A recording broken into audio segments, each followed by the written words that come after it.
പരിശുദ്ധ കഅബയുടെ മേൽക്കൂരയിൽ കാണുന്ന സ്വർണ്ണപാത്തിയുടെ പേരാണ് മീസാബുർ റഹ്മത്ത്. കഅബയിൽ ഉൾക്കൊള്ളുന്ന ഏറ്റവും ചെറുതും അതിമനോഹരവുമായ നിർമ്മിതിയാണ് ഈ മീസാബ്. റുക്നു ഇറാഖിന്റെയും റുക്നു ഷാമിന്റെയും ഇടയിലാണ് ഈ സ്വർണ്ണപാത്തി സ്ഥിതി ചെയ്യുന്നത്. ബഹുമാനപ്പെട്ട ഇബ്രാഹിം നബി അലൈഹി സ്വലാത്തു വസ്സലാം കഅബ പുതുക്കി പണിത സമയത്ത് കഅബയ്ക്ക് മേൽക്കൂര ഉണ്ടായിരുന്നില്ല.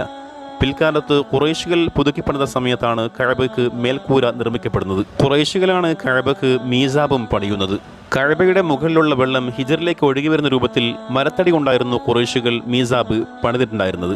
എന്നാൽ ഇന്ന് നിലവിൽ കാണുന്ന മീസാബ് സംശുദ്ധമായ സ്വർണത്താൽ നിർമ്മിക്കപ്പെട്ടവയാണ്.